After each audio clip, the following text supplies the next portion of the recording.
আসসালামু আলাইকুম। আমরা সাধারণত কোনো একটা পণ্য বাজার থেকে কিনে আনি পলিথিনের মাধ্যমে, রাইট? এবং সেই পলিথিনটাকে আমরা কি যথাযথ জায়গায় রাখি? বেশিরভাগ সময় রাখি না। ঠিক সেম ভাবে এরকম অনেকগুলা পণ্য বা অনেকগুলা জিনিস আছে যেটা আমরা উৎপাদন থেকে শুরু করে ভোগ করা পর্যন্ত নিজেরা দায়িত্ব পালন করি না। জাতিসংঘের এই 17টা গোলের মধ্যে 12 নম্বর গোলটা হচ্ছে দায়িত্বশীল ভোগ এবং উৎপাদন, অর্থাৎ একটা পণ্যকে উৎপাদন করা থেকে শুরু করে এটাকে ব্যবহার করা পর্যন্ত নিজের দায়িত্বটুকু পালন করা নিয়েই এই গোলটি। আজকের এই ভিডিওতে আমি আলোচনা করব SDG 12 responsible consumption and production, অর্থাৎ দায়িত্বশীল ভোগ এবং উৎপাদন সম্পর্কে আলোচনা করব। এক্ষেত্রে আমি পুরো বিশ্বের সাথে বাংলাদেশের তুলনা করব এবং এই গোল অর্জন করার জন্য কিভাবে আরো পরিকল্পিতভাবে কাজ করা যেতে পারে সেই সম্পর্কে আলোচনা করব। আজকের দিনে বিশ্বব্যাপী খাদ্য অপচয়, প্লাস্টিক দূষণ, প্রাকৃতিক সম্পদের অপ্রয়োজনীয় ব্যবহার আমাদের পরিবেশের জন্য একটি বড় হুমকি হয়ে দাঁড়িয়েছে। প্রতি বছর 1.3 বিলিয়ন টন খাদ্য অপচয় হচ্ছে পুরো বিশ্বে। ভাবা যায় 1.3 বিলিয়ন টন খাদ্য। তাছাড়া প্লাস্টিক দূষণে ভরে যাচ্ছে আমাদের নদী, নালা, খাল, বিল সব। শিল্প উৎপাদনে আধুনিক প্রযুক্তির অভাবে উন্নয়নশীল দেশগুলো আরো বেশি করে দূষণ ঘটাচ্ছে। তবে এসব সমস্যার সমাধানের জন্য অনেক দেশ এগিয়ে আসছে। যেমন ইউরোপের দেশগুলো প্লাস্টিক ব্যবহার সম্পূর্ণ নিষিদ্ধ করেছে। আবার আমরা যদি জাপানের কথা বলি, জাপানে খাদ্য অপচয় রোধ করার জন্য কড়া আইন রয়েছে। তবে সমস্যা আরো গভীর।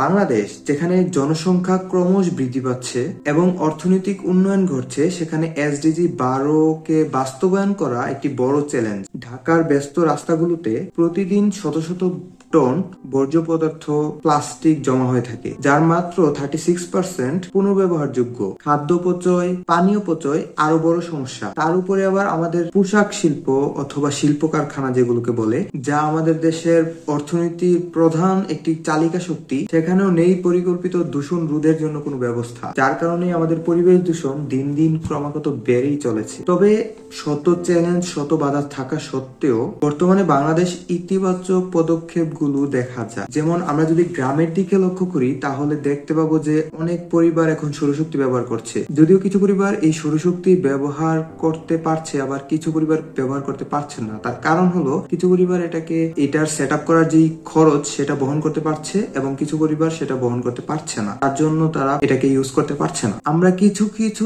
সময় দেখতে পারি যে জৈব চাষাবাদের প্রসারে বিভিন্ন সংস্থা কাজ করছে। তারপর বাংলাদেশে ছোট ছোট অনেকগুলো সংস্থা গড়ে উঠেছে যারা পরিবেশ দূষণ নিয়ে কাজ করছে এবং প্লাস্টিকের পুনর্ব্যবহার নিয়ে কাজ করছে। SDG 12 responsible consumption and production, এই গোলটি অর্জন করার জন্য আমাদের সকলের সর্বোচ্চ সহযোগিতা প্রয়োজন। আমাদের প্রত্যেকের উচিত খাদ্যের অপচয় কমানো, আমাদের উচিত প্লাস্টিক সহ অন্যান্য পণ্যের পুনর্ব্যবহার বাড়ানো, শিল্প খাতে পরিবেশ বান্ধব প্রযুক্তি গ্রহণ করতে হবে এবং সরকারকে কঠোর নীতিমালা প্রণয়ন করতে হবে। আমাদের লক্ষ্য হবে একটি পরিষ্কার, সবুজ এবং টেকসই বাংলাদেশ গড়ে তোলা। আমরা চাইলে সেটা করতে পারি। দায়িত্বশীল ভোগ এবং উৎপাদন শুধুমাত্র একটি লক্ষ্যই নয়, এটি আমাদের পৃথিবী বাঁচানোর অন্যতম একটি উপায়। আসুন আমরা সবাই একসাথে কাজ করে এবং সচেতন হয়ে বাংলাদেশ এবং পুরো পৃথিবীকে গড়ে তুলি। ধন্যবাদ।